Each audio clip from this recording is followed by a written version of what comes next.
Go ahead and get started. I want to welcome everyone to the second of our 24-25 series of virtual workshops brought to you by IBMA's Leadership Bluegrass Alumni Committee. And today's workshop is Applying to Play Across the Atlantic, Tips for Bands, Managers, and Agents. My name is Lee Stivers. I serve on the Leadership Bluegrass Alumni Committee. We are going to be offering more workshops through between now and May. Our next one is scheduled for March the 12th. That's going to be led by Austin Skelso, and that will be on modernizing the Regional Bluegrass Association. That's a workshop he did last year at World Bluegrass, and we're going to do sort of building on that and spreading that out. So that's going to be on March 12th. Before I turn this over to our leader today, to Uri Kohen. Uri is the founder and the producer of the Westport Folk and Bluegrass Festival. I do want to mention just a few things. Everyone's mics are muted except for presenters. So if you would just please post your comments and questions as we go along into the chat, and then we'll have time at the end of the presentation of the workshop to deal with questions and comments. And I'll be overseeing that. I'll be managing that. This meeting is being recorded so that folks who can't be here can hear it, and it'll be posted later on IBMA's YouTube channel. All right, with that, I'm going to turn it over to Uri. Hello, everybody. Thank you very much for coming, and thanks, Lee and the committee, for allowing me to do this, to host this event. It's something I've been looking to do for quite a while. For those of you who don't know me, my name is Uri Kohen. I am indeed the founder, producer, and director of the Westport Folk and Bluegrass Festival in Ireland. We've been running for 18 years, and in this coming June, it will be the 19th year of the festival. Now, definitely the leading bluegrass festival in Ireland, and some will say among the leading bluegrass events in Europe, albeit we are a boutique festival. The workshop that I wanted to give to you today is tips of how to apply to play a bluegrass festival, particularly in Ireland, maybe in the UK, and maybe slightly further afield. What you should and shouldn't do, how to analyze whether you are actually ready to come abroad, and whether it's something you should consider in the future. I also want to mention, relevant to the whole event, I am myself alumni of Leadership Bluegrass class of 2017, best class ever, obviously. And as a matter of fact, some of the people that I was lucky enough to be in the class with then came to play my own festival, which by being there, it helped me very much to being introduced to both the mechanism of IBMA and explore my knowledge of both bluegrass and artists in the genre. I have two amazing people here on the panel with me. Both of them I would consider to be great friends. Both of them played the Westport Folk and Bluegrass Festival in different years. At least with one of them, I also had the pleasure to spend a couple of hours socializing and have a few lemonades. Always good in order to talk about the future of bluegrass. So I'll first introduce you to my two other panelists, and then we talk about the nuts and bolts of this workshop. So the first guest that I have with me today is Natalya Weinstein, also known from Zoe and Cloyd. Natalya, tell us a little bit more about you and why you're here. All right. Well, thank you, Uri. I appreciate the invitation to be part of this panel. We really, had a great time playing at Westport last June. It was a wonderful experience, and I also enjoyed those lemonades at IBMA. So my name is Natalya Zoe Weinstein, and I live just outside of Asheville, North Carolina. And I play fiddle and sing, and I also teach at Warren Wilson College. We have a wonderful traditional music program at Warren Wilson. And so, that's kind of my connection to IBMA. I've been a long time IBMA member. I was in the Leadership Bluegrass class of 2020 with Ben, best class ever, right before everything shut down, right? It was March of 2020. That was a crazy time. Tornadoes in Nashville and then a global pandemic. So yeah, so I am just really happy to be here today and to share some of my experiences. I haven't toured extensively internationally, but we did do the Bluegrass Festival in Omaha in 2023. And so that was a different country than Ireland, Northern Ireland. So it's different. Well, it's a different set of, I was a little confused about things. That was, about how just everything is so different. You have to get work permits in the UK and the money is different. And anyways, I learned a lot. The adapters, the cell phone adapters are different. So that was kind of my two main experiences were with Northern Ireland in 2023 and the Westport Bluegrass, Folk and Bluegrass Festival in 2024. So thanks for having me. Thank you, Natalya. And my second guest today is another great friend of mine, Ben Wright from Henhouse Prowlers, which Henhouse Prowlers, for those of you who don't know, made their career and maybe lifelong ambition to tour internationally almost as much as they tour the US.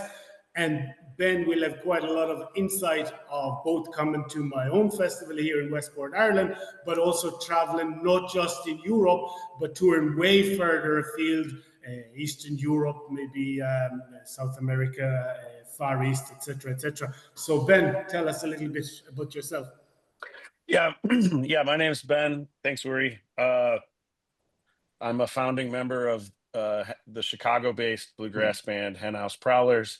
And I'd say about 13 years ago, I decided that I really wanted to try and travel as far as possible with music, and started off in Europe, and then kind of went further than that through various different avenues that I can get to today if we want to. But I'm grateful for the experiences that I've had seeing the world through the lens of a banjo, and I'm honored to have been invited to participate in this discussion today. So, thank you, Ben. So I divided this workshop to a number of sections. The first one will be on one's personal readiness. Are you actually ready and able to come abroad? The second will be on maybe your technical readiness to come over. And also, I want to give insight of people who are already accepted or made that decision to approach either a festival or tour promoter to come to Ireland or further afield, of what we as promoters or booking agents would like to see in the email when you send your email for the first time, and how to avoid writing a lot of things that we don't need, and how to write the exact things that we do need to see from you. Because at least in my case, I read everything, and I get hundreds of emails year on year, and majority of them, I have to admit, are, sorry for my language, but they're rubbish. And for like promoters, what will happen, they will lose patience. And then if you have a very good email, they might never get to see it. So let's start by talking about the idea of whether one is ready to come and to travel abroad. And let's talk about it from the concept of where I'm familiar with, which is Ireland, and maybe the UK, which I know a little bit about, and then a little bit about Europe. So first thing first, obviously when one wants to travel abroad, one needs to have a passport. I know it sounds silly to say it, but it's very important to say it, particularly if it's a band of more than one person. So before anyone approach to play abroad, or if the band or you as an individual being approached to play abroad, you want to make sure that you have a passport. And don't approach an international event if you don't have a passport, and it might take you another 6 months, because if you've already been accepted, the last thing you want to do that either you or any of your band members will say, oh, sorry, we really wanted, everything is great, but we don't have a passport. So it might sound very silly to say it, but it's super, super important. Make sure that these little things are already clear off the table before you make the first approach.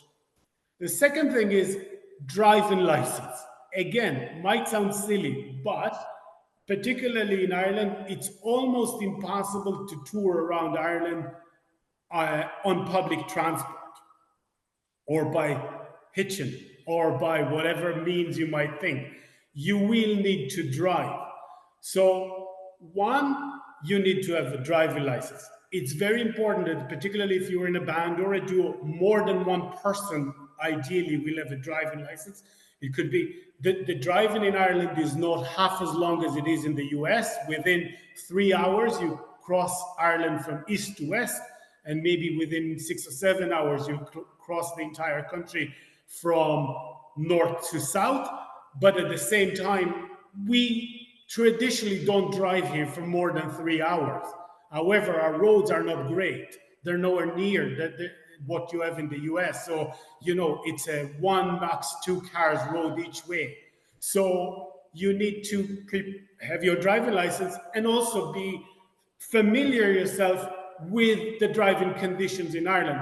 For example, in Ireland, unlike in the US, majority of us drive manual gear cars. We don't drive automatics. So if it's a case that you want to come over, you will be able to get automatic car, no problem. But it's, for example, something you need to know that you need to ask for, because it's not as straightforward. So these are the two very, very basic and simple things before any application is ever made to Ireland, particularly if you want a tour. If you come in only to a festival, there's no problem. We can put you on a train, we can bring you to the town, we can put you on the train back, all is well. In the case of my two panelists, both Ben and Natalya, when they came to Westport, they went from the airport by a taxi to the train.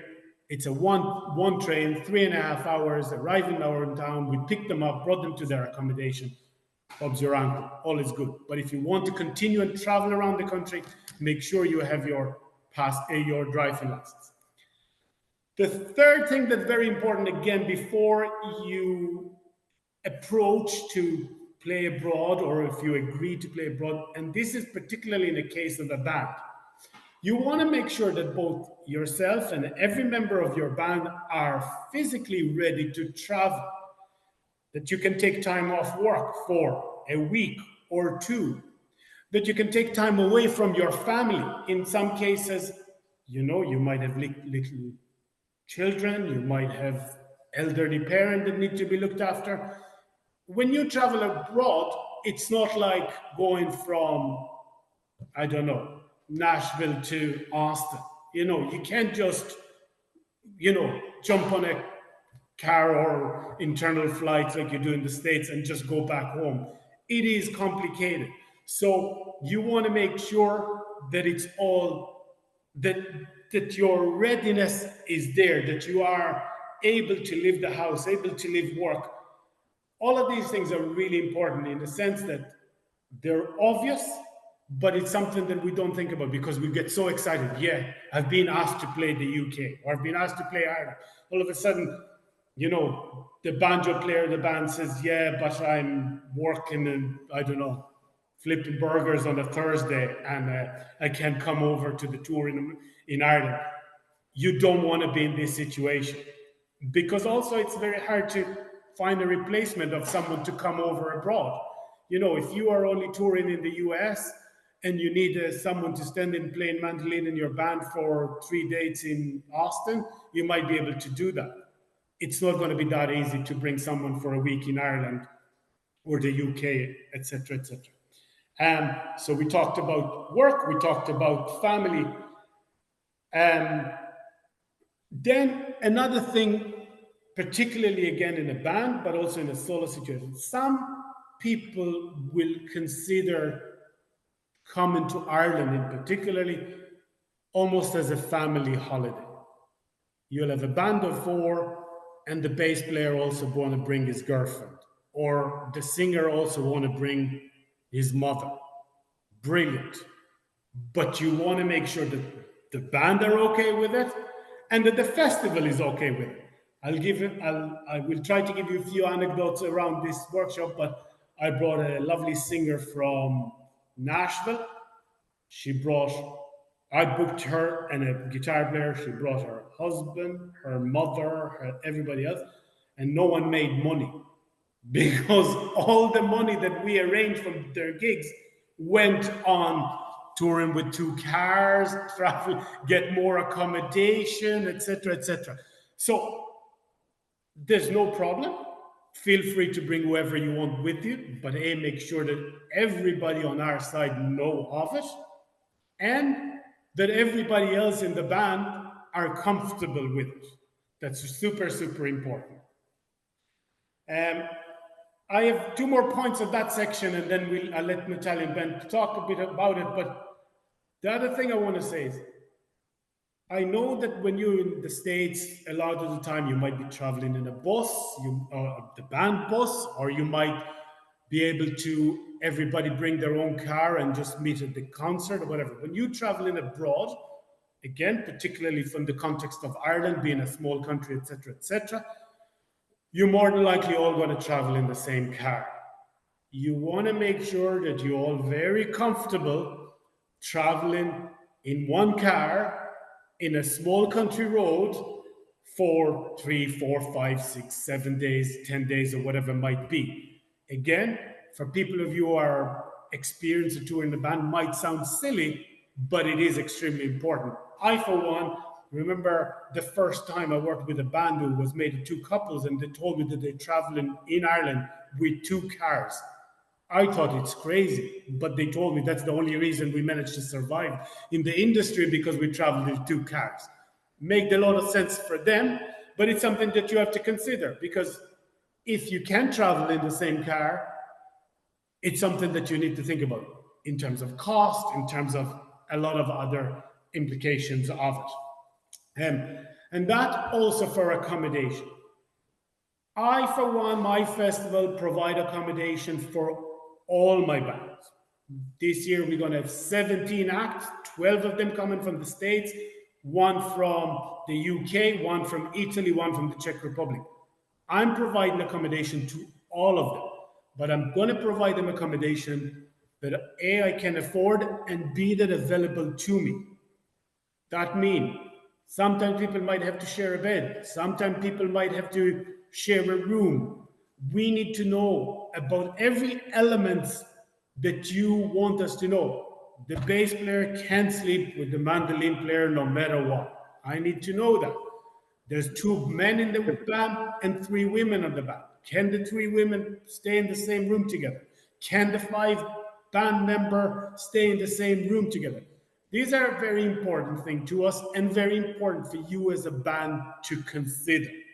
I'll give you another anecdote. One time a band, which I love dearly, approached to play my festival, but they also disclosed the information that the 2 leading members of the band are ex-husband and wife.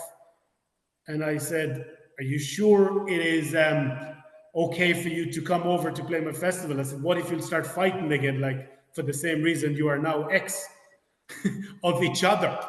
And it's one of the reasons we actually didn't book them. I booked the band in a different scenario with a different husband. but at the same time, I know these things sound silly, but they are extremely important, both in the sense of what you portray to us as booking agents, promoter, etc., and the way that you are going to be on the road. Are you going to be able to deal with it? It's really important. We need to know in advance all of these little things. I'm going to tell you another really funny story. There was a band that came to play here a couple of years ago. I won't say exactly when, because without naming the band, the 2 members of the band were in transition. So over a course of 6 months, every time I got a press release from the band, I thought there were different members of the band. Apparently, some of the bands that were men, they're now women, and those who etc., etc. From the promoter's perspective, all I wanted is to provide them accommodation in a way that will suit them. But every time I got the promotion, there were different members of the band. So I didn't know whether they're men, they're women, can they be together, can they not be together?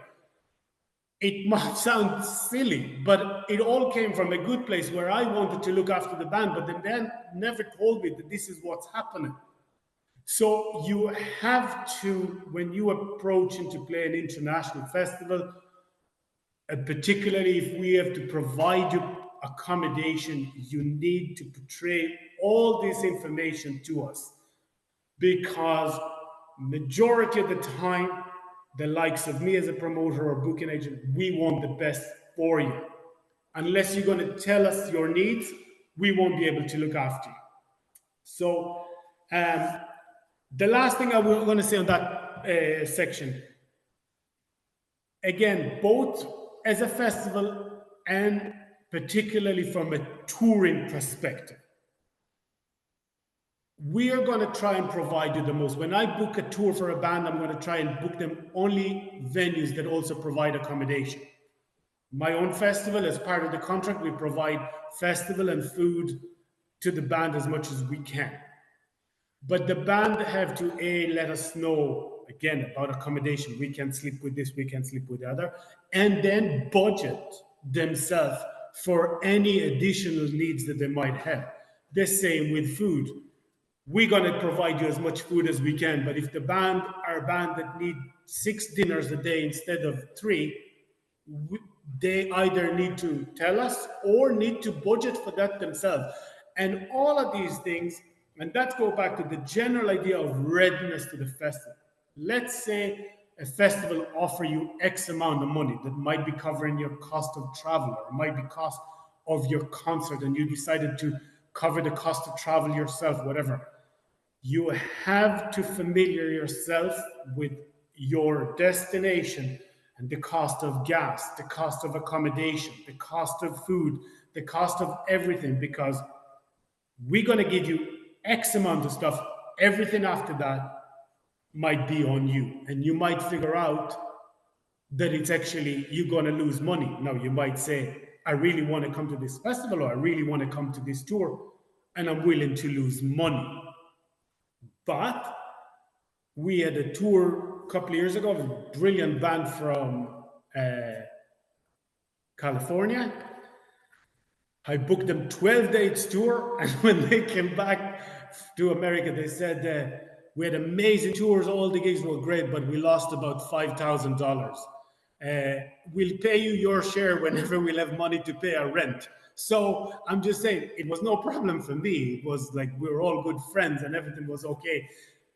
But don't be in that situation unless you can be in that situation.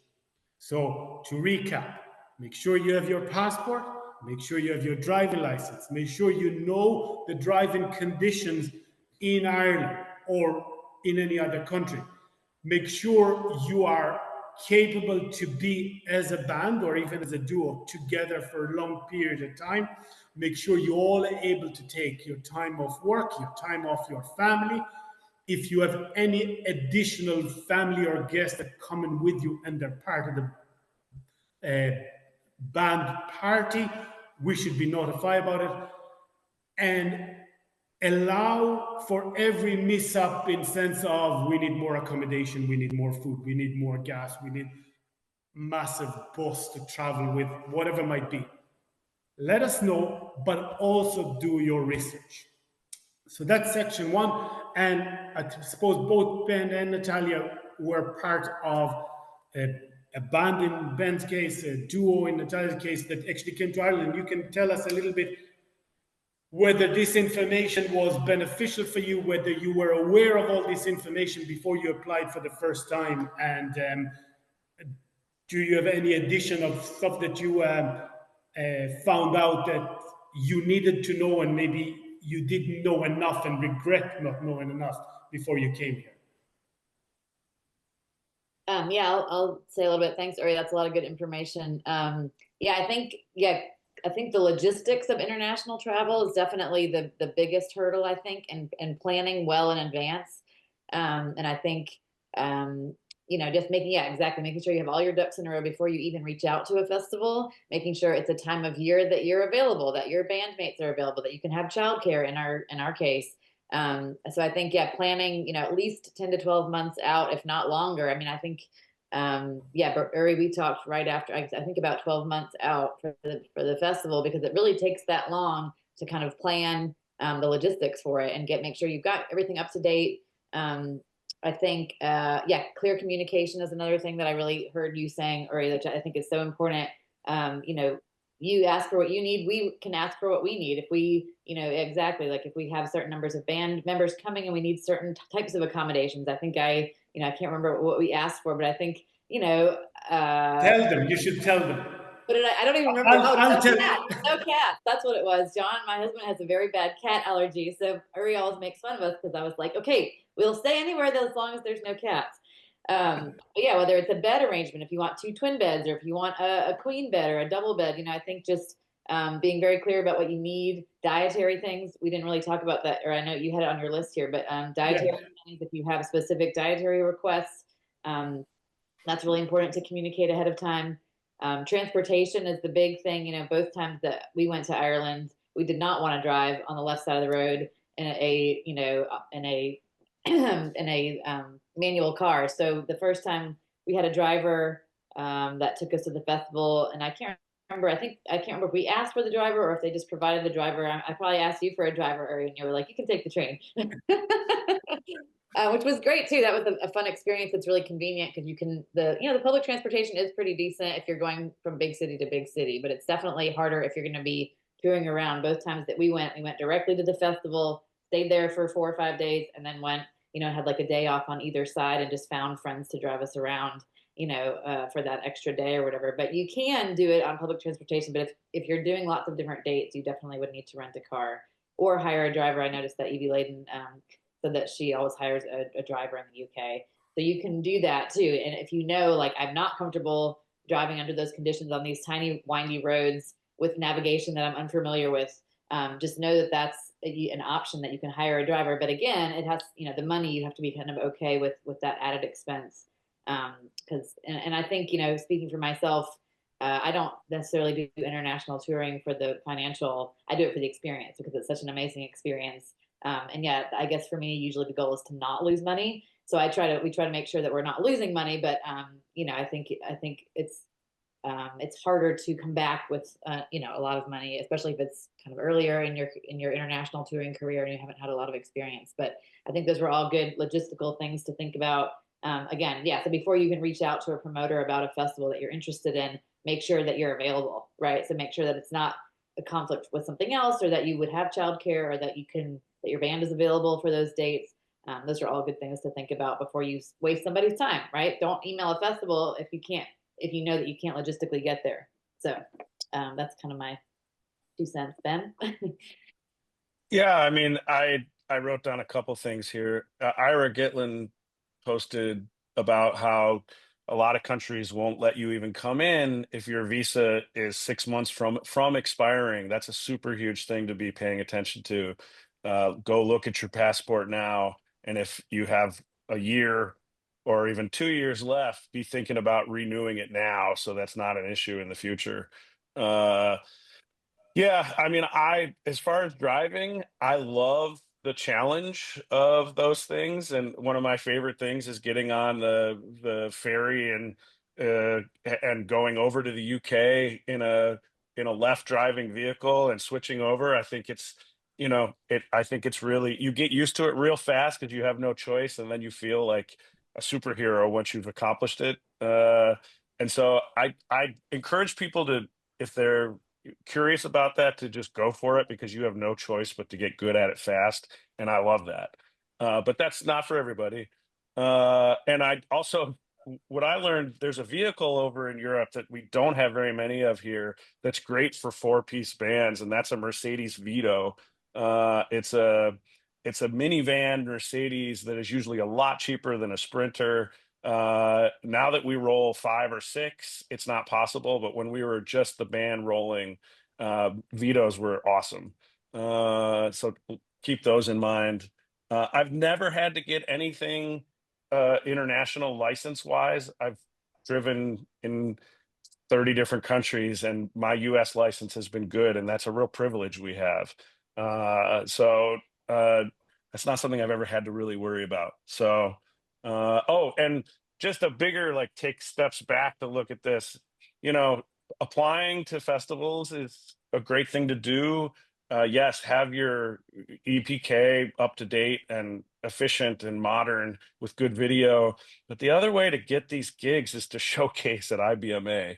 It really is. And Folk Alliance, like, you got to spend some money to put your music in front of the right people like Uri, who book these festivals. And I'm a huge advocate of Folk Alliance, IBMA, APAP, all those conferences. That's where you can get in front of people and get these opportunities. So that's my what I can add to all that. Thank you. And I just want to mention one more thing, which is specifically about Ireland. Here in Ireland, majority of rules and regulation in Ireland are pretty loose. We don't need visa to work here, particularly because the visa here is from money earning perspective. Majority of artists that will come to tour in Ireland of our kind of, you know, won't make enough money to be taxed upon. So no one will ask you for a visa over here. Although there's some elements of a kind of bureaucracy that it can happen, but it never happened to me. So when you come into play in Ireland, you generally speaking come in as a tourist. I've seen booked many bands that all came with their instrument. I've seen one band came with a suitcase just for their merch that was bigger than any suitcase they brought for their underwear, and it was huge, and still they got away with it. Like, so we're pretty easy like that, so there's no big deal. It could be different in different countries, and in the UK in particularly. After Brexit, you must have a visa to tour in the UK. So the way it works, you find it's like a sponsor, someone who will bring you over. They will arrange the visa documentation for you. When you come to Ireland, then there's no problem. But also from Ireland perspective, remember, on our little island, there's actually two countries. Northern Ireland is considered to be the UK. If you come to Ireland and going through the Ireland immigration system, i.e. you land in Dublin Airport or in Shannon Airport, and you want to continue driving to play in Belfast, you will have no problem because there isn't an official border. But if you are travel into Belfast and then want to travel to Westport, that's a different story because you're actually traveling into the UK. Then you need a visa. There's another element to it which is very important. I actually spoke to Natalya about it quite a lot, is that if you are working with both booking agent in both the UK and in Ireland, and the booking agent in the UK get you some gigs in the UK, they might want to hold on to the booking in Northern Ireland as well, because officially it's considered to be the UK, and they will pay your visa, etc., etc. So sometimes you come to me, I book a lot in Northern Ireland, but if the band already working with a UK promoter, we will have to clear with them who's looking after Northern Ireland. It's very, very important to avoid any upsets in future negotiation. So the second section I want to talk about is what I call technical readiness. And that, again, it's an element of traveling abroad. So I want to talk first of all about the instrument, particularly in the bluegrass arena. A lot of you play an extremely expensive instrument. And I, for one, even though I'm not a musician, I love that idea that you value your instrument so much. And everybody's pride themselves, oh, this is D28, and this is this, and this is that, and that's made from this tree, and that's made from that tree, and fair play to you, and well done. But you wouldn't like to travel with it abroad. So you have to think whether you are willing to take your most expensive guitar, mandolin, banjo, etc., with you abroad, with the risk, obviously, flying with it. I know someone who came to Ireland with a mandolin worth $250,000 because he said, that's my instrument, that's what I'm going to play. And he played in a dive, you know, in front of 20 people with a $250,000 worth of mandolin, because that's what he played. And I think it's amazing. But you, kind of, again, in the range that we're talking here, you want to make sure that you are happy to travel with your instrument, or alternatively, want to get a replacement instrument just to tour internationally.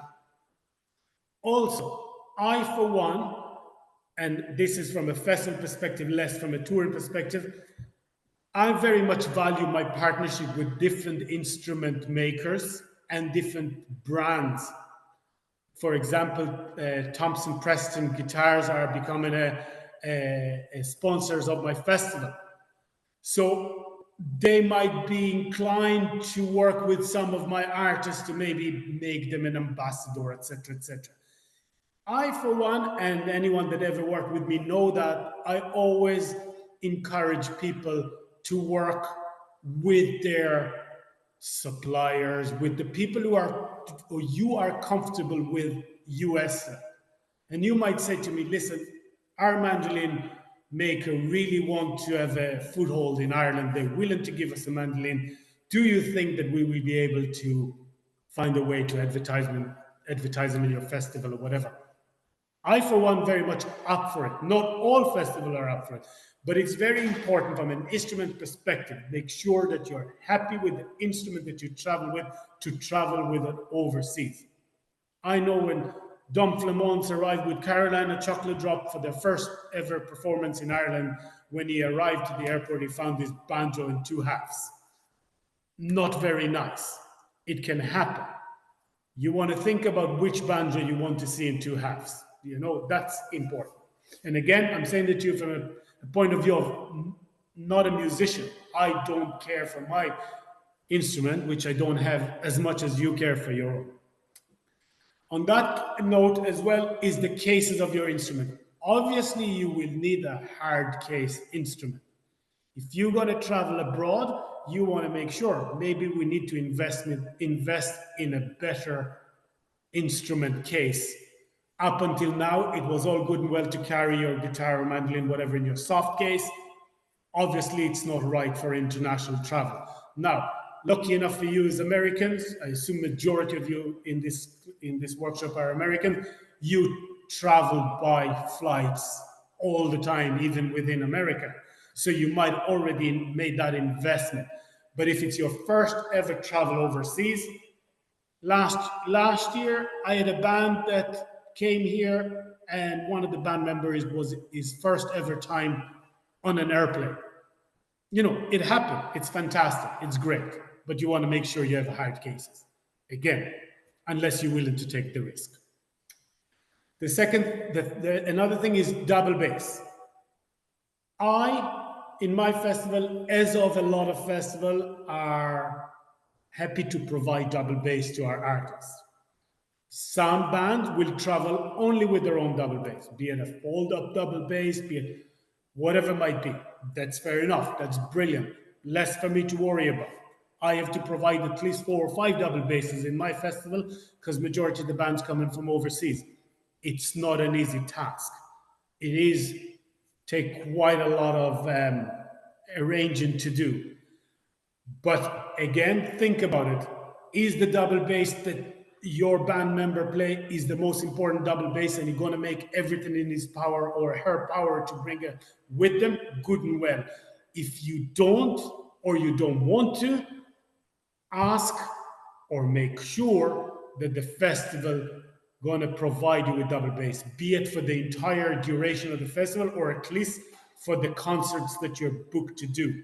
And again, if it's a point to point, you arrive from the airport, do 3 days in the festival, go back home, that's good and well. But if you go on touring and you don't have your own double bass, are you going to hire it in the country of destination? And that reflects to our first section. Is the van or car that you're going to rent are good enough to carry a double bass plus all the band members? Think about it. It's really important. Again, when we're traveling to America, you all drive in big vans, big cars. it's not something you think about it every day of the week. Here, it's different. If you're traveling abroad, double bass is going to be an issue. Make sure you resolve that issue well in advance. Okay? If the band are very particular on a certain technical thing, like you're singing on a single mic, if you working only with an ear trumpet mic, for example, I, for one, work with ear trumpet all the time. All my gigs are operated by ear trumpet mics.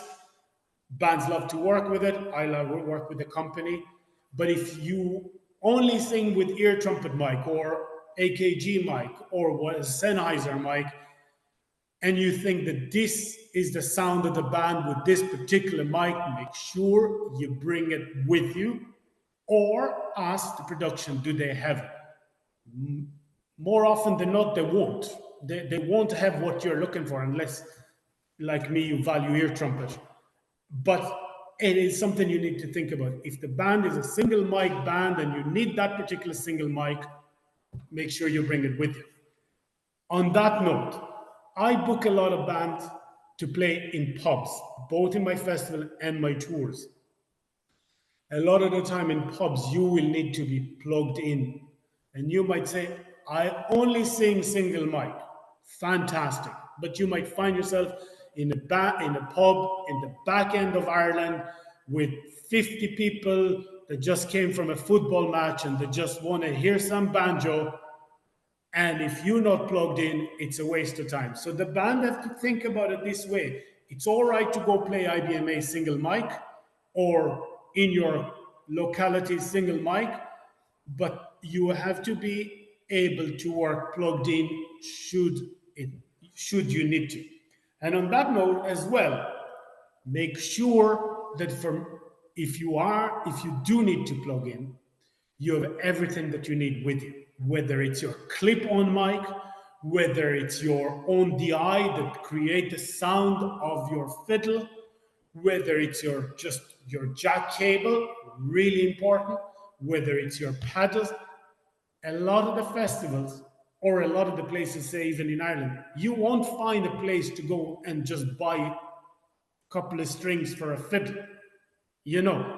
Make sure you have enough strings with you. Make sure you have your jack cable and that it's working. Make sure that your clip-on mic is working. Make sure that if your clip-on mic needs a preamp, you pack your preamp. And do homework as Natalya mentioned before, the sockets and the power connection in your country of destination. We are in Ireland a completely different connection than what you have in the US. And unless you bring your connectors or adapters, you won't be able to connect your equipment, you won't be able to charge your phone, etc., etc. Do that homework.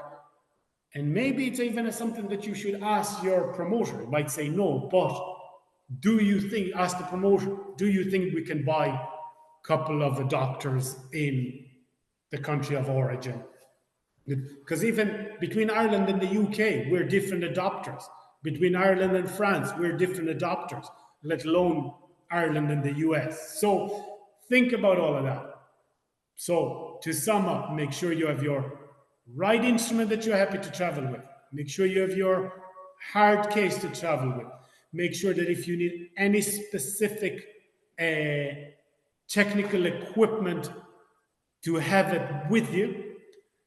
And that also, just one more thing on that point before again I ask Natalya and Ben, as now most bands work with ear monitors.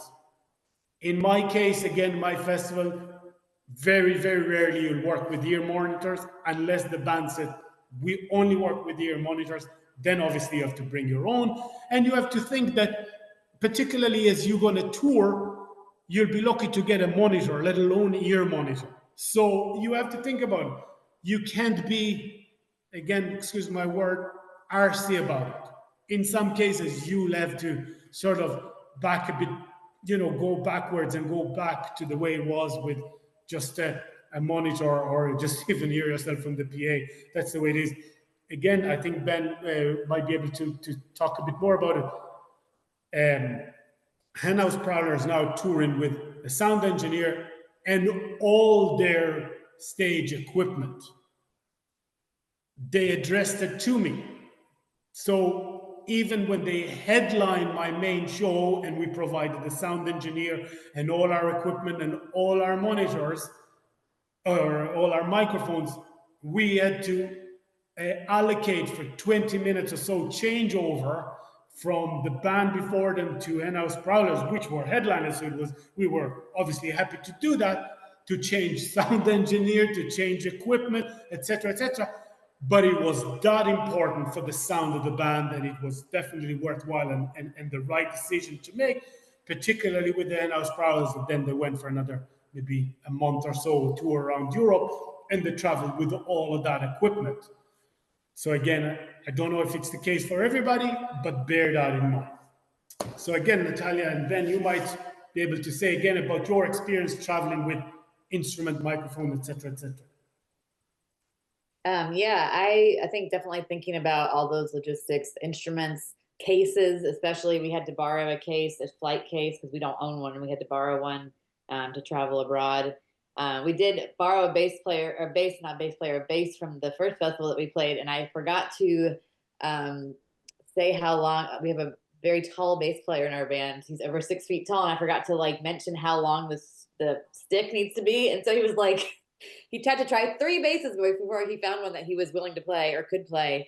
So that's something that you don't really think about. Like, how tall is it? Like, what are the specifications of the bass that you need? In terms of height or sound or connections. Does it need a DI? Whatever.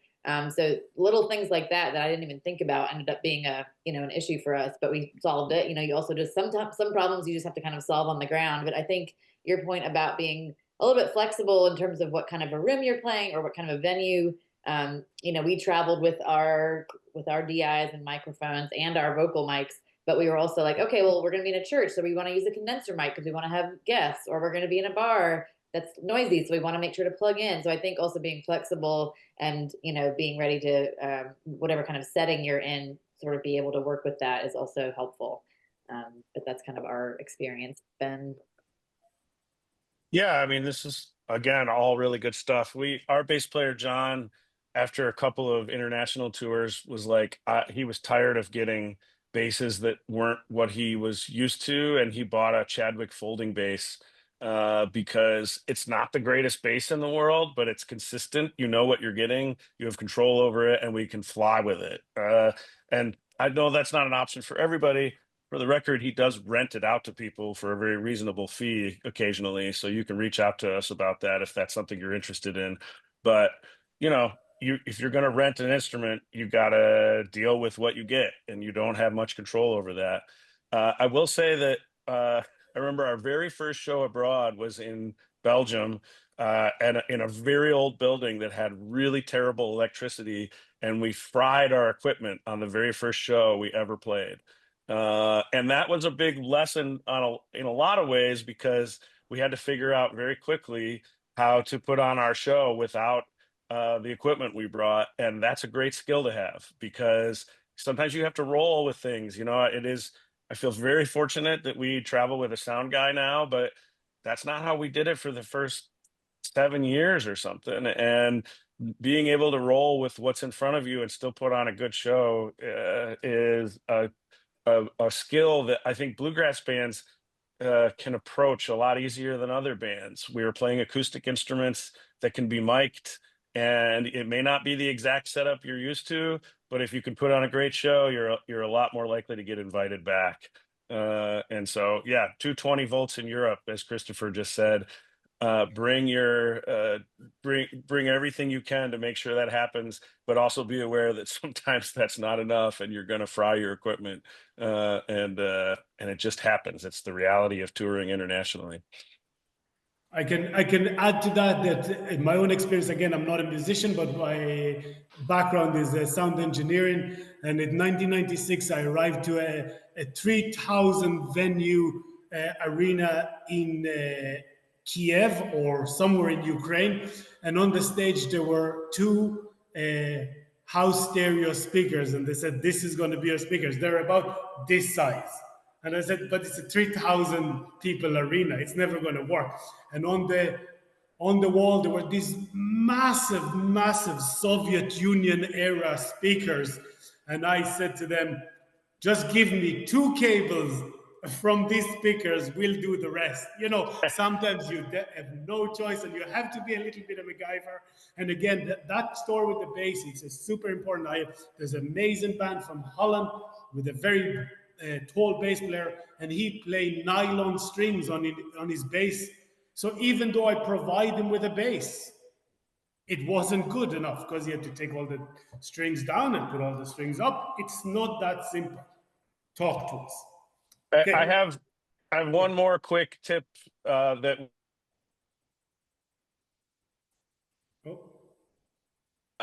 you can order on Amazon in Europe something that's called a step down, and it is a huge, heavy box, but it is the only way to safely run your equipment with consistency. It is something that most embassies have for American voltage that really works. And flying with them, they weigh 5 to 10 pounds, so that's really not a good thing to do. But they only cost $50 on Amazon and in Europe, and you can get them delivered. And it is the most consistent way to not fry your equipment is to get a step down box.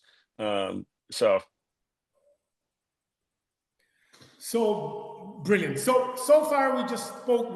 This was kind of the first half. The second half won't be that long, but to give everybody a bit time to ask some questions. So this was tips from me to you, again, based on my knowledge of booking gigs and tours in Ireland, of what you should or shouldn't do. The second section now will be about actually applying for the festival.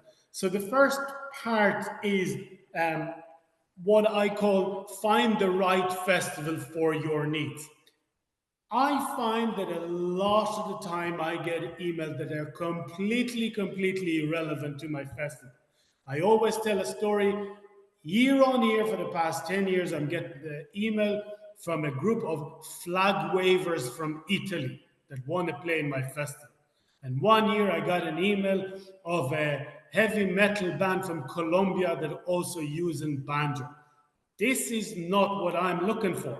So if you are applying to play in an international festival and probably an American festival, do ask the promoter a favor and research the festival. If you want our time and patience to read your email and to read your application, I think you should at least somewhat grace us by researching our event, because these emails always start by, we think that we are the perfect fit for your festival. I'm playing, I don't know, the soul or the spoons. It's fantastic, but you most certainly not what fit to my festival. So find the exact style of the festival. If the festival only doing cover band that you also use in banjo, and you are playing the most traditional, North Carolina sound, you probably won't fit to our festival. If you're only playing super slow acoustic ballads, but this festival is all, top of hay sheds and, people jumping from the roof, and all it is Hayseed Dixie, you probably not fit for our festival. So do yourself a favor and research the festival before you say to the promoter, we are going to be the perfect fit for your festival, because we do get frustrated. And I, for one, as I said, I read everything. And every once in a while, I do answer the people that I don't like. I answer all the people that I do like. But every once in a while, I would say, no, you do not fit my festival. So I think that as much as I'm going to research your band, you should at least research my festival or our festival to my counterpart, and not just assume that because you're playing bluegrass, you're automatically fit for any bluegrass festival abroad. Check the festival venues. In my case, all my venues, I have 12 venues in my festival. They're all indoors. If your band is only a big band, only used to play an outdoor festival in farmers markets, etc., and you're not comfortable to play in a pub when the crowd is literally standing on top of you, don't apply to play on the festival. In my case, again, all my gigs for the 19 years of or the 18 years of the festival, you can see videos of all the gigs of the festival. Do a research, go on my YouTube channel, check the venues, see what they look like when a band's playing there. Is there indoor? Is there outdoor? Or at least, so do that research. It is super, super important. Another thing, I, for one, don't book solo acts because my venues and my programs do not allow for it. Even with duos, I am very limited to what I can offer. There's only very few venues in my festival that lend themselves to a duo performances. This year, it's slightly different. I have a couple of duo performances because I've invested quite a lot in old-time music, and we bring some really hardcore, great old-time duos. But check the festival. And if you see that all the gigs in the festival is 3 and 4 and 5 piece band and you are just on your own, more than likely, even if you are the best John Hartford's tribute acts, but you just stand there with a banjo, doesn't matter how good you are, you probably won't suit my festival. And that's not to say that you're not good, but it will save you time and will save my time. Also, you want to ask yourself about the festival. Do the festival actually book international acts? There's a lot of festivals that maybe don't have the budget or maybe have no interest. They just like to work with their own local acts. No more than in America. Maybe you'll find that there's certain festival in California just want to work with bands from California because there are people like that sound, or, so you probably, if you are from New York, you might never gonna book there because it's much more bigger issue when you go on a travel internationally. Unless the festival, actually, you can see that they actually book in international acts, don't bother,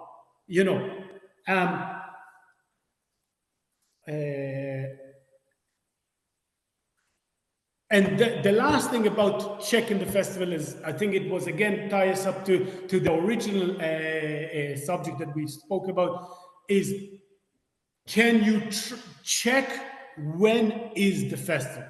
My festival, in my case, second weekend in June. One band that I want over, they said, no, but our bass player is a teacher in a school. He can go to abroad till July. Well, then you're not good to me. So don't apply for the festival if you know already that it's not going to happen. Now, some festivals change every year, but do a lot of research about the festival. Read the about section of the festival. Watch the videos of the festival. See who's there. If your friends were at that festival, speak to them. See if it's going to suit you. And please, please, please do not apply, even though it's easier to just send the same email to everybody. As a man said, if you throw enough SHIT on the wall, some of it will stick. It's not going to work like that. Eventually, people are going to get fed up and they're never going to talk to you again.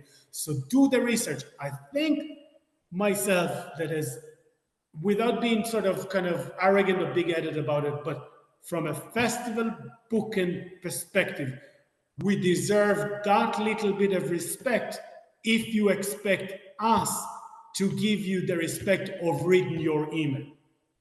So that's that. And then the last section we're going to talk about is exactly what should be in that application form. So before we move on to that, Ben or Natalya, is there anything you want to add to this? Yeah, I think those are all good points. I really do try to do research on the festival, make sure that the timing works. I remember we watched videos of Westport and we're very specific, like, we want to play in that church, Uri, how can we get a set? We want to sing at the gospel hour, so we kind of watched some different videos from different settings, and, we did apply as a duo, and we talked with Uri, I think, about like, well, is this going to make the most sense for us to do as a duo or a 3-piece or a 4-piece? Like, what's your budget? What is the accommodations? What's going to work? And we kind of went back and forth about that for a while, about what was going to work, based on what your budget was, what our needs were.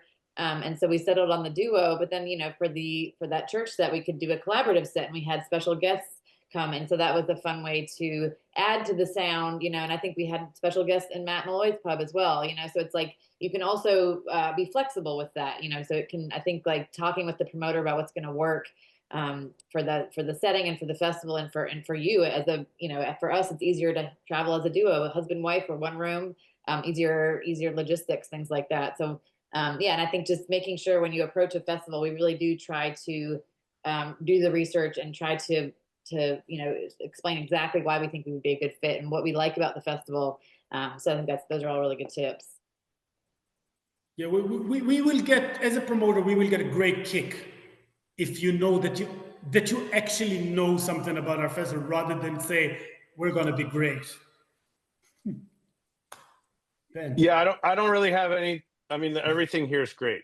Keep going. I don't, seriously, good stuff, Uri. And just to say, if you, before we're talking about the actual application form, if you already accepted to be in the festival, I for one just published my my lineup. I always publish my lineup around Christmas. And again, just to say, I book all my acts for the festival between June and September. Pretty much any application that come after September, it's getting into the list, but it's more than likely good for nothing in the sense of the next year. But I also published the lineup in December, just before Christmas. Once you see that, and I, for one, always tag all my bands, etc., etc. Once you see the lineup, start yourself as a band, if you are accepted and you are on a lineup of a festival, see who's the other band. In the case of Zoe and Cloyd, straight away they saw, oh, we know this fella, we know that band.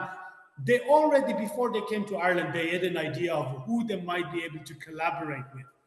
And that was a huge additional for the festival because they created a collaboration without me. And that was addition to me that I didn't have to work with.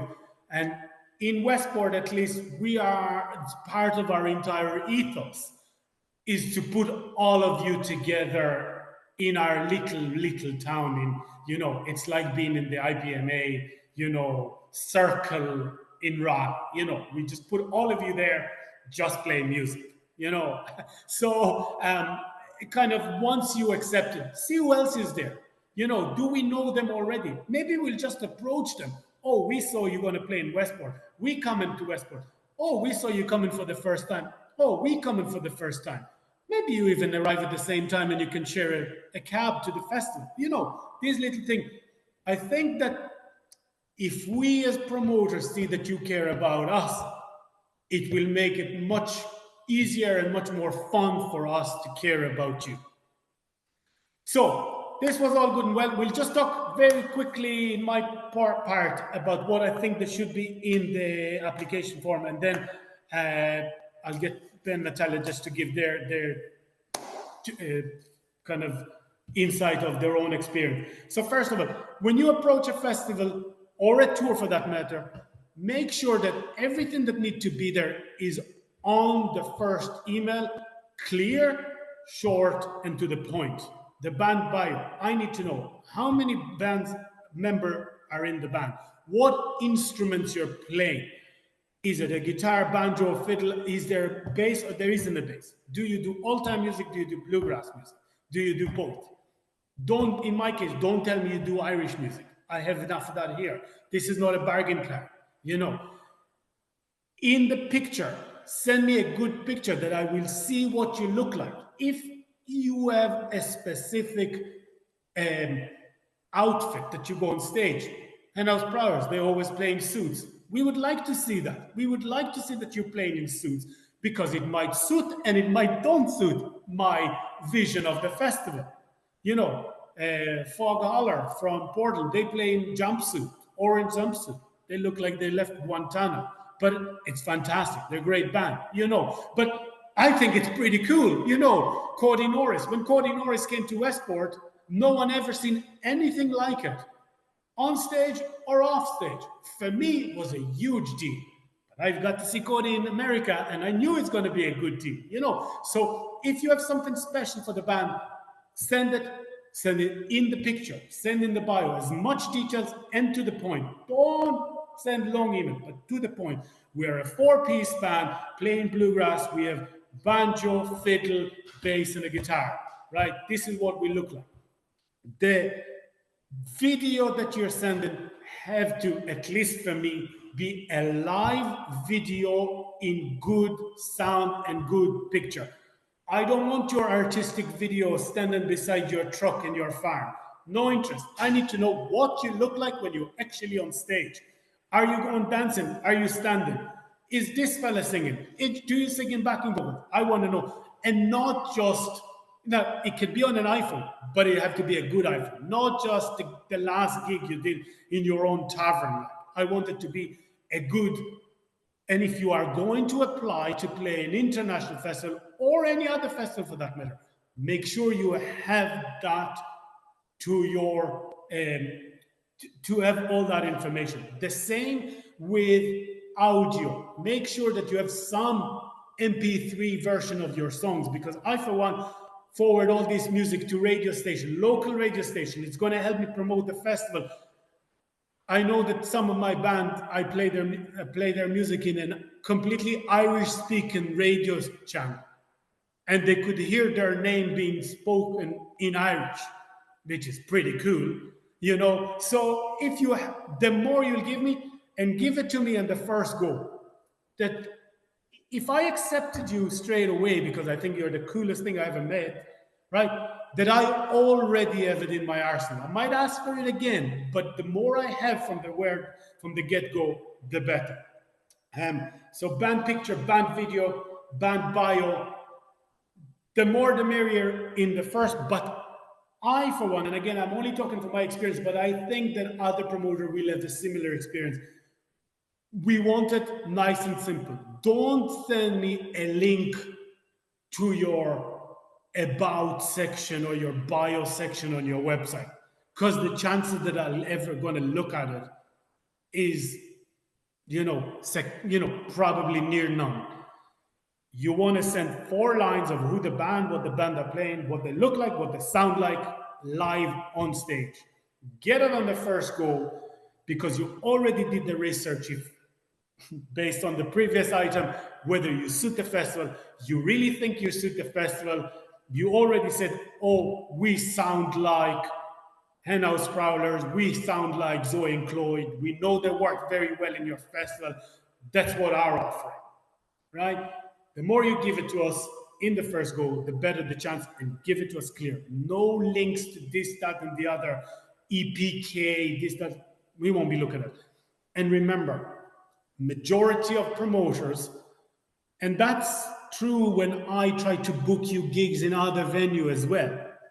We give, 30 seconds, a minute, make sure it's good.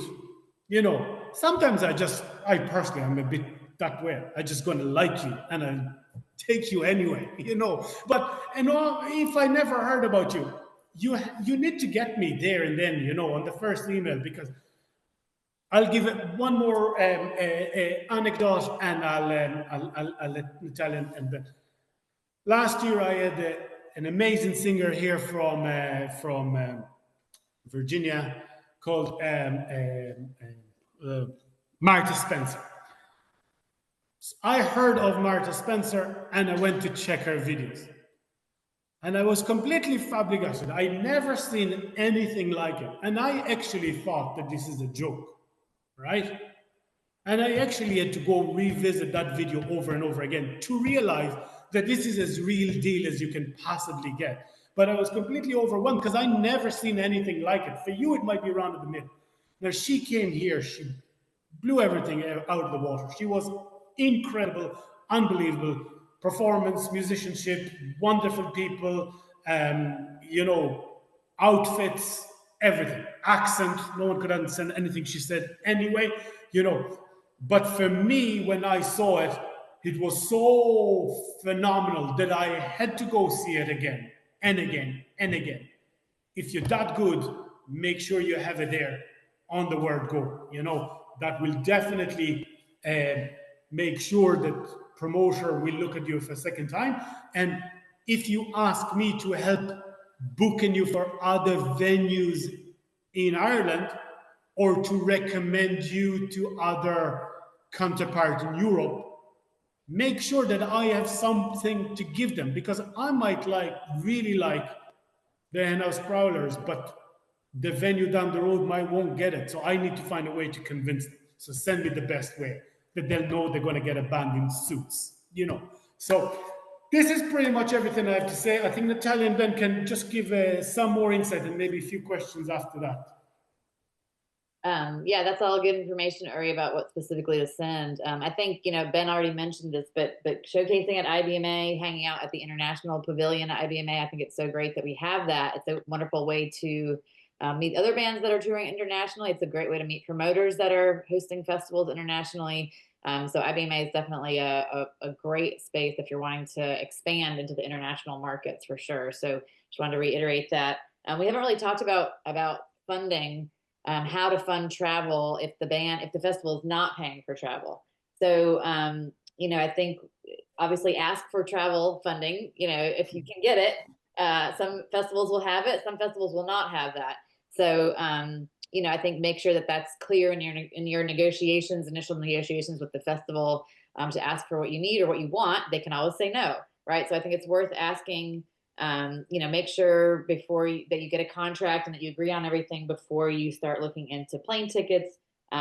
This past year when we went to Westport, we were lucky enough to get a USAI touring grant from Mid-Atlantic Arts. And they have recently changed. I mean, as Evie Layden also pointed out in the comments, you know, and Ben may want to talk to this. I'm sure that things with the political situation are going to be changing, and they're changing rapidly.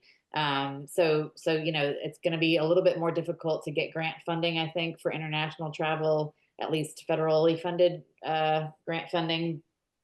Right now, the Mid-Atlantic Arts portal is still open. They're accepting applications until February 26th, which is coming up soon. But so they only have one grant cycle per year now, whereas when we did it, it was 3 grant cycles per year, I believe. So really things are kind of, and it's also, they changed it so it's a matching grant. So you have to either provide, the festival has to match the grant that you're applying for, or you have to figure out some other funding sources to match the grant. So that's definitely has shifted a lot since we got the grant. Even a year ago is when we got our grant. I think we got about $5,000 to cover travel and lodging and stuff like that, because, you know, getting overseas travel, and then, you know, you want to build an extra day for jet lag, to get over jet lag, which is nice. We got to stay in Dublin. Or if you want to stay for an extra day and sightsee, you know, we stayed in Westport an extra night and got to sightsee. It's really nice to be able to have that extra time, and something like the grant funding can help with that. So that's one option to look into. Another option is if you work. A lot of musicians are adjunct instructors, you know, at universities, colleges. Oftentimes those institutions will have professional development funding or funding if you're going to be presenting at a conference or at a festival. So I was also able to get some funding from Warren Wilson College since I was going to the festival and presenting. I also spoke on an academic panel about teaching bluegrass music in a college setting. So that's another avenue. If you're connected with some sort of institution like that, you can apply for funding through your institution. So I just wanted to mention those 2 ways that you can additionally get funding besides, you know, the actual performance gig or the festival payment. So Ben, I don't know, maybe you want to talk a bit more about those sorts of things. Yeah, I mean, it's hard to speak on any of the funding stuff. I think the Mid-Atlantic Arts Grant is a great place to start, but things are rapidly changing. I think, I mean, overarchingly, I just feel like I think you need to have an anthropological streak in your heart to tour internationally. Playing music for people outside of your own culture is a really quick way to the heart of the people of that country.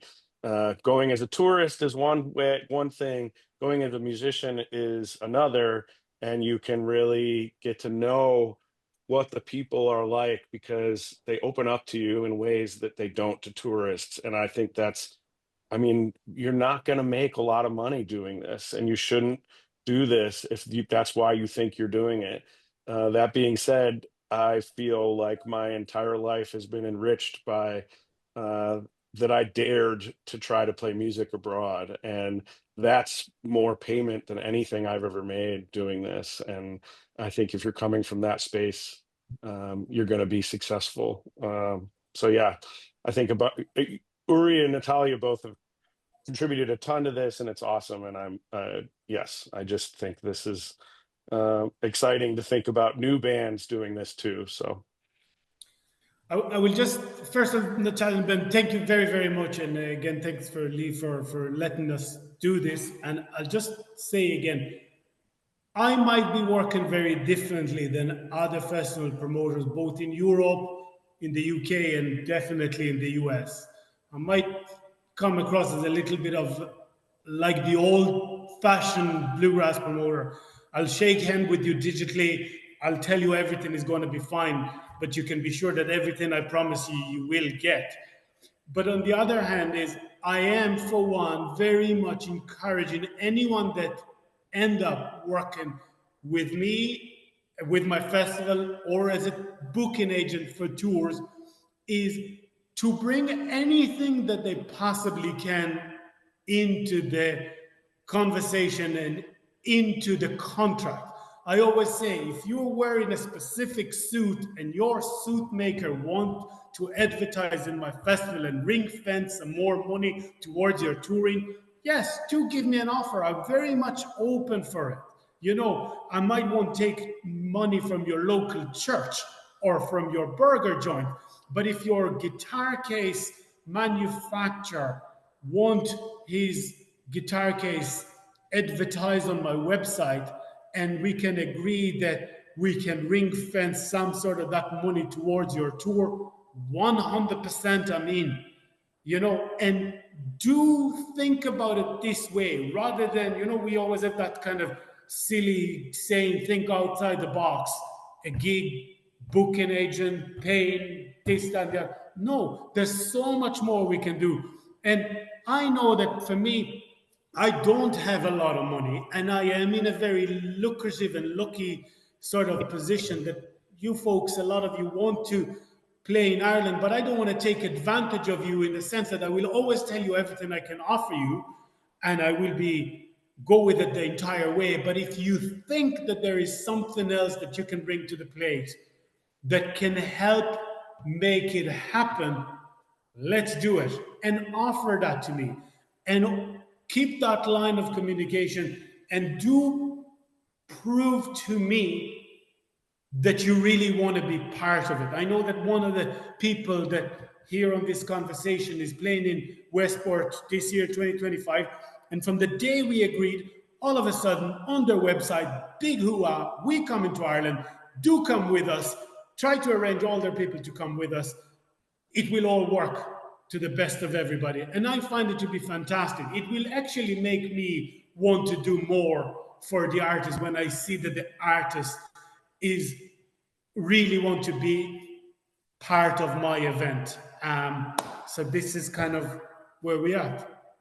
So let me step in here, Uri, and say there's been a lot of good sharing on the chat. Not too many questions really, but a lot of good information sharing, and lots of good positive comments on the amount of information that's been presented here today.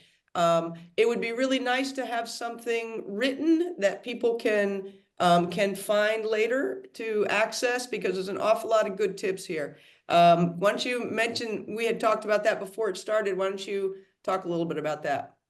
Yeah, so generally speaking, one of my own vision, both personally and as a promoter, I would like to take that kind of workshop to the next stage, maybe create, I know this is being recorded, but maybe for me to create it something, you know, professionally recorded.